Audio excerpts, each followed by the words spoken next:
Hello, Mr. Ulrich here, and I would like to introduce you to a style of music called the blues or 12 bar blues. This is part of our blues series, Anatomy of a Song, and the first thing I would like to do is show you a quick slideshow, followed by our first of many projects on the blues, creating our rhythm section. The blues began just prior to the 20th century, and the blues was popular throughout the 1900s. It came from African American spirituals and work songs from the late 1800s. It has inspired many styles of music that we listen to today. Pop music, R&B, which actually stands for rhythm and blues, hip hop, rock, jazz, reggae, bluegrass. A lot of these styles of music and the bands that play these actually do consist of some of the same instruments and the same instrumentation or rhythm section. The blues can be identified by many terms. One of the factors is by having heavy accents on beats 2 and 4. We're going to look at that later on this school year as well. The lyrics or words of the blues, if they have lyrics or words, usually are about some type of difficulty, hardship, or troubles. You may have heard somebody say, "I've got the blues." That's their way of saying they're not happy or they've got troubles. 12 bar blues, we're going to take a look at the rhythm section. And one of the first things we're going to do is we're going to look at the drums. The form of the 12 bar blues is actually referring to how long the blues lasts. And 12 bars is another way of saying 12 measures. And we're going to take a look at that when we look at our digital audio workstation or SoundTrap. Swinging eighth notes. Rather than having these eighth notes just be straight, 1 and 2 and 3 and 4 and, the blues actually swings these eighths so that some of them are longer and some of them are shorter. This one would read as 1 and 2 and 3 and 4 and 1 and 2 and 3 and 4 and that's the swinging eighth style. Again, the accents on beats 2 and 4. Let's see if I can do this. 1 and 2 and 3 and 4 and 1 and 2 and 3 and 4 and there's the basic concept of the drums for 12 bar blues. One of the first things we're going to do with our SoundTrap or digital audio workstation is we're going to create the piano chords, which is part of the rhythm section. And what we see here is the form. It starts with a lot of the A chords. This is going to be in the key of A, meaning our home chord or our basic chord is going to be A. In class recently, I showed us how to create or build a major chord. And I used this website, musictheory.net. I'm going to highlight this note, which happens to be A. Remember in class, I told everyone that D is located between two black keys, and then you just do the alphabet D, C, B, A. I'm going to build this now, and I'm going to use my magic number of 43, which means we're going to count 4 half steps up, and then 3 half steps up from there. Here I go. Starting with A, I'm going to count up 4 half steps. 1, 2, 3, 4. Going to mark that. I'm going to count up 3 more from here. 1, 2, 3. There you have it. Building a major chord is as easy as 1, 2, 3. How do we identify what this chord is? Well, if it's in its root position, like this one is, you look at the lowest sounding note. That note will tell you what the name of the chord is. So this is an A chord. I'm going to take you to SoundTrap. Now, all I've done is I've entered SoundTrap and I've created a new project, a new song. The first thing I'd like everyone to do is, towards the top of the screen, I'd like you to title this song. Please don't title it Mr. Ulrich's 12-Bar Blues. I'd like you to use your name and followed by 12-Bar Blues. First thing we're going to do is we're going to create a drum loop. It's the easiest and fastest way to create a jazz or blues drum track. I'm going to click on drums and I'm going to click on jazz.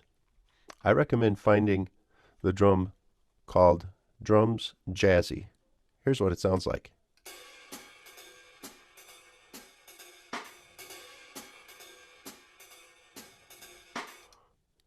Did you hear the swinging eighth notes from the cymbal? Da, da, da, da, da, da, da. That's a very basic blues rhythm. I'm going to double click on this. And it's already appeared in SoundTrap. Now remember, this is 12-bar blues, and right now we only have 1, 2, 3, 4, 5, 6, 7, 8 bars selected. I'm going to stretch this so that we have 12 complete bars. We can choose to use this loop function or not. We'll leave it on for now. There we have it. We have our drum section. Here's what it sounds like.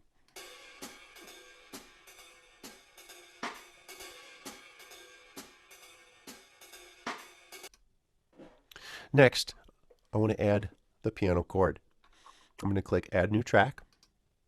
I'm going to choose Piano Keyboards. The default, the one that pops up, is called Grand Piano, and you can choose to use that one. If you have a keyboard at home, such as this one, I found this one at a used store, a Goodwill store. It's actually from an Xbox game, Xbox 360. You could use that, but I'm guessing that many people starting out with digital music don't have access to a MIDI or a USB keyboard in their home.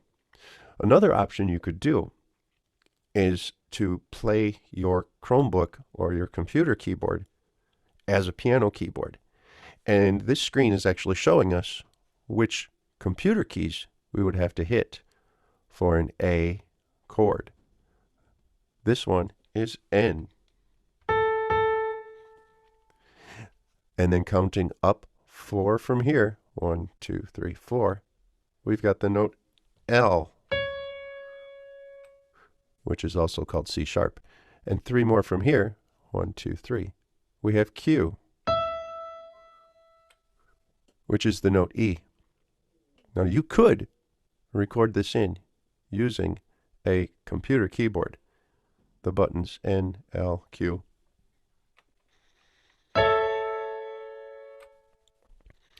But I found that when you record it in that way, you end up using the piano roll. Here's what I'm talking about.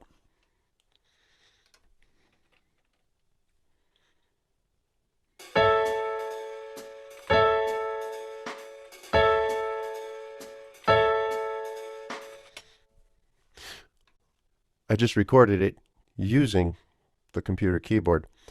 But if I double click on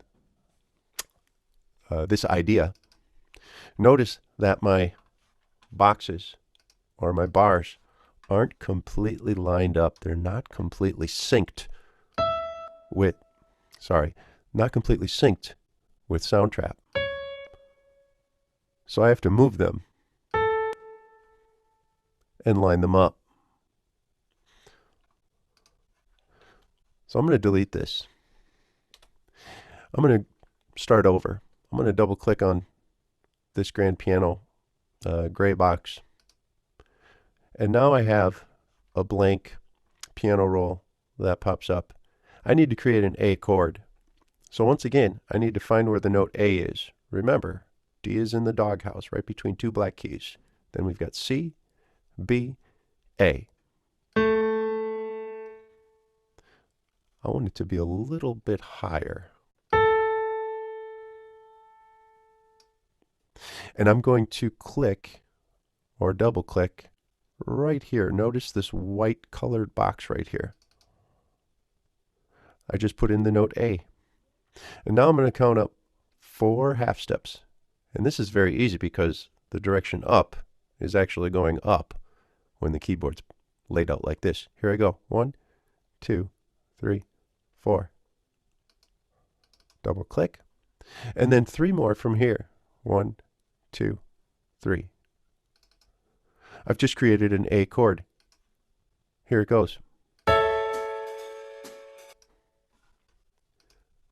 Looking back at this slideshow, which is available on Canvas, it's also available on my website, Will Ulrich Music.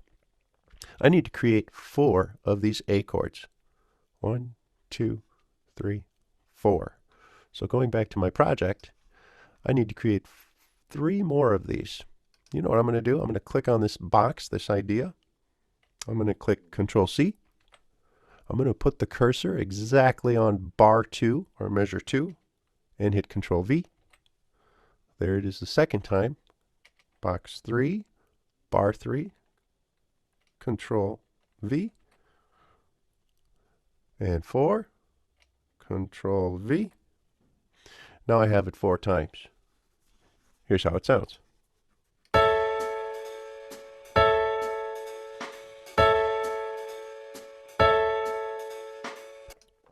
For bar 5, looking back at the slideshow, for bar 5, 1, 2, 3, 4, 5, I need a D chord. So going back to my project, right here, I need a D chord. Now how to get your box or idea to show up here? There's a couple ways of doing it. You could stretch this bottom one,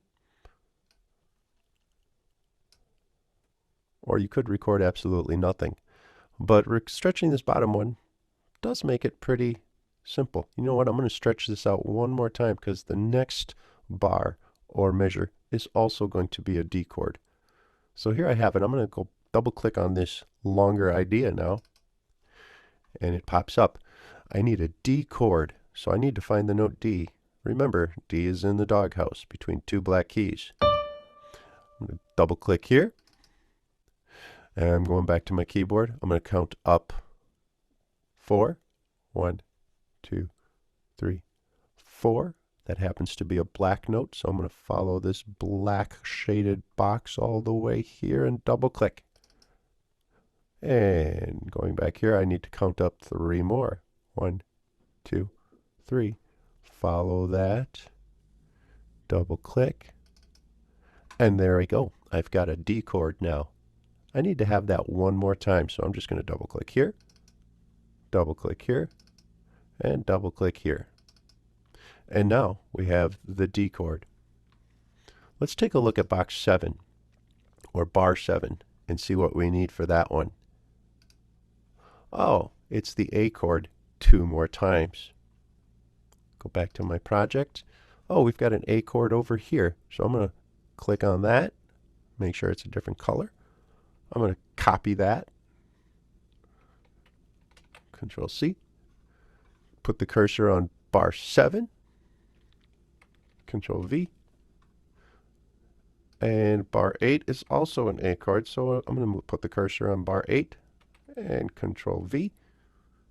And now I've got the A chord. Bar 9, box 9, measure 9. What do we need? 1, 2, 3, 4, 5, 6, 7, 8, 9. I need an E chord, and that's what it looks like. 2 black keys right there. Going back to our project. Remember, if you stretch it from the bottom right, not the top right, that's loop, but the bottom right, you'll stretch it out with nothing appearing. And it's already appeared down here. Notice where the cursor is moving, the purple line. We need this to be an E. So looking way over here, there's our E. Trace that all the way down here. See your 2 black boxes here? Those are the black notes on the keyboard. So here's the E. Counting up 4 half steps. Wow, I just made a discovery. If I've got this as an E, I can just count forward from here. 1, 2, 3, 4. Mark it. And then up 3. 1, 2, 3. And we need that E chord one more time. E, this black note, and then 1, 2, 3. Only 2 more boxes to go. Box 11, or bar 11. What do we need? Oh, A chord and an A chord. So going back to my project, I remember where the A chord was. It was right in the beginning. Remember how to copy that? Control C. Put the cursor on box 11 or bar 11. Control V. And bar 12, Control V. That's it. We are done with our project. Let's give it a listen, though, to see if it sounds correct.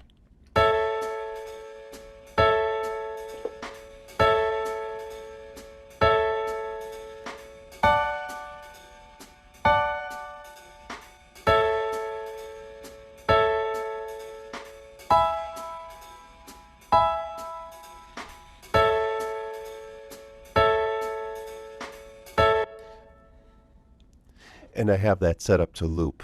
I can turn that on or off by clicking on the top right, the purple bar. That's it. We're ready to turn that in. But the first thing we have to do is click Save.